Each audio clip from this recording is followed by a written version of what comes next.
So tonight I am going to be using our Amish cookbook. And I'm going to be honest with you, I wish I would have looked at the recipes a little bit more because there's a lot of stuff in here I'm not going to eat because I'm super duper picky.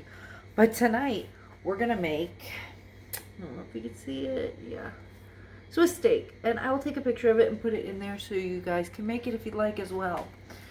So what you will need is 3 tablespoons of fat for your frying pan, 2 pounds of round steak, half an inch thick. I just bought round steak because I don't know what that is, if it's something else.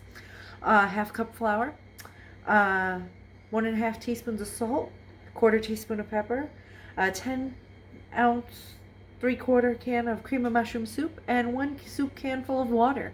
We're going to be using the frying pan and the oven. And sorry if I look like hot trash today. I'm just very, very tired, and the time changes among us.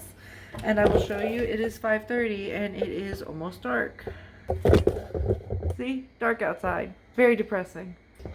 So, that's what I'm dealing with right now. I'm going to probably video and put music over it as I cut it because it's just cutting. And then I'm going to fry it up and then we'll get it in our casserole dish. It's a lot more steps than I like, but hopefully it's good. We'll see how it goes. Yeah, so let's get started.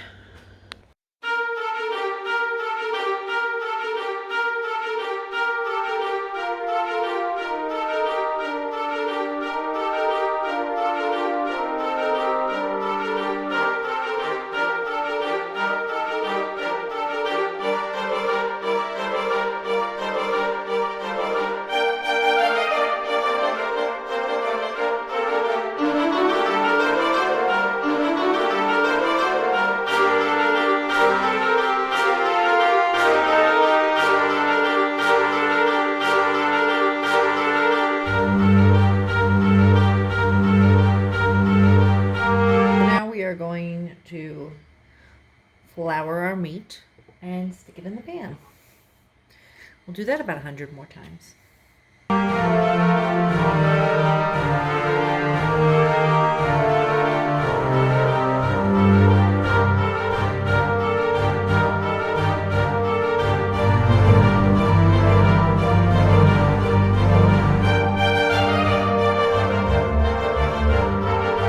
Okay, so this is the casserole dish. I'm going to put it in when it's ready. I'll just leave that over there. I really did not need the lid. I thought I did. It shows you how I pay attention. So here's our little steak babies. And we're just going to turn them and get some brown on the sides, I guess.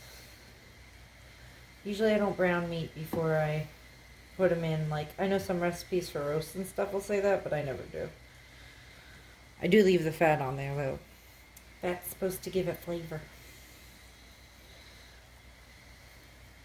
And if you can hear that downstairs, it's Chris. He's blacksmithing. With Christmas coming, we get pretty busy with our online store, so that is what he is taking care of now. Getting ready. We have another event in November. I don't know if I told you guys, and I know I said no more, but I keep going. So he is trying to get a lot of that stuff ready for that too. Hopefully we get rid of a lot of these things. I mean, we'll still have the business and stuff going. It's just we have a lot of extra things we don't sell online anymore, so I usually hope at the in-person events we can get some of it moving. Especially a lot of the stuff I make that I don't make anymore. It's just taking up space. Alright, so I'm going to brown these little babies. Hopefully it don't take too long, and then I will show you when I put the soup mix over it. So you put the steaks in the pan first and then put the soup mix over it from what I read in the book. And I'll probably put the recipe like at the beginning. I'll take a picture of it for you guys. Okay, so there's our little steak babies. And then I mixed together the best of my abilities with the can of water, the mushroom soup mix. I know it looks delightful. Put that in there. And that's going in the oven for an hour and a half at 350. And hopefully it comes out well. Okay, and to go with dinner, I'm peeling some potatoes because that seems like sometimes all we eat. Chris likes potatoes. I'm not going to mash them. We had mashed potatoes last night. We had a roast chicken I made in the oven. And we had mashed potatoes and canned beets and stuffing. And I don't want to make mashed potatoes again. I really don't know what else I'd make with this. I'm sure you could put like egg noodles down for it, but I really don't like that kind of stuff on egg noodles. I like to eat egg noodles like with butter. I have a palate of a child. So I am just going to cut some potatoes and leave them in pieces and boil them and leave them like that. I'm not going to mash them up. When I was younger, my grandma used to cut them like this for my grandfather for dinner. I always thought everyone ate them like that with butter on them and just boiled them like you're making mashed potatoes, but where they're still a little together, where they're not falling, like where they're soft, but they're not like mushy. You can like break the potato with your knife and eat it. And I always thought everyone ate them like that. So when I was a kid and I used to go to friends' houses and nobody made potatoes like that, I thought that was weird. My grandfather was also from Germany, so I don't know if that's like something German people just eat, the potato pieces, or I know my grandmother was Irish, maybe they do that. If you're from another country and you guys like that's normal for you, let me know, because before, like, I just thought everyone here in America did that, but like I said, all the people I was friends with, they never ate them like that. And I know it might not be a big deal. I just thought it was weird when I was a kid because that's how my family always made them. And then we just had potato pieces. Like one time I had a friend over. She's like, "What's this?" I'm like, "Potatoes." And she's like, "Oh," because we peel them and everything. I've seen like Chris's mom makes red potatoes and she cuts them up like that. Hers are probably a little bit smaller, like you'd cut them for mashed potatoes, but she'd boil them. But hers would be softer, and she just put butter and like garlic and stuff in them, but she didn't mash them. So. And that's the first time I ever saw anybody else really leave them together. But, I don't know. It's just one of those weird things where you're like, huh. There was also this one time, speaking about potatoes, I was friends with this one girl. She lived up the street from me. And her mom's kind of mean.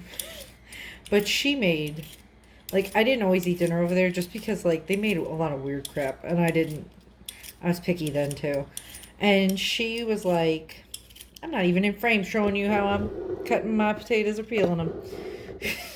I'm just going on a tangent talking. But anyways, she's all like obviously you know how to peel a potato. But I didn't go over there and eat very much like over there. I'd stay over every once in a while, but a lot of times I'd eat at home just because I was picky. And she made this one time these twice baked potatoes. And my mom's going to be watching us laughing because I always talk about it. And they were the best twice baked potatoes I ever had. And I was friends with this girl when I was like 11, 12, maybe a little bit younger. And I was friends with her till we were like 14, 15, 16 maybe. But her mom, like those were really good twice baked potatoes. And I cannot even describe to you, like there was like something on the potato skin that was like not a breadcrumb, but it was almost like that. It was delicious. And in my adult life, I've looked for those potatoes and I can't find them. I don't know what she did, where she bought them from. Her husband worked for Sam's Club, so I'm wondering if it's maybe like a Sam's Club item. Because, like, my family really didn't go to Sam's Club too much. Like, we went every once in a while when I was younger, and we had a membership. But it wasn't somewhere we always went. And my parents weren't buying stuff like twice baked potatoes. They were just getting, like, other stuff, like stock up things. I don't know. But I wish I could remember, because I've tried to look it up so I could show you guys what it is. But man, I've been looking for years and I wish I could find those stupid potatoes. And if, you know, her mom wasn't so mean, I'd just ask. But I don't think she ever really liked me much. I don't know why. She just seemed like, you know, a little stuck up. So I refused to call her up or like write her and ask her. And she'd also be like, what a weird thing to like reach out to somebody's parent. Somebody used to be friends with parent and ask all these years later. I mean, I'm 30 now. That was a very long time ago. She probably would be like, why are you doing this? I don't know what kind of potatoes they were. Yeah.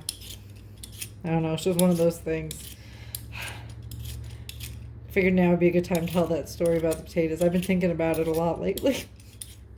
It's so weird. Alright. Cutting these up. That's going to be enough for me and Chris. And there might be a little bit extra left. But Chris will eat a lot of potatoes. So there's potatoes. I'm going to put water in there and I'm going to boil them. And then I'll show you everything when it's complete.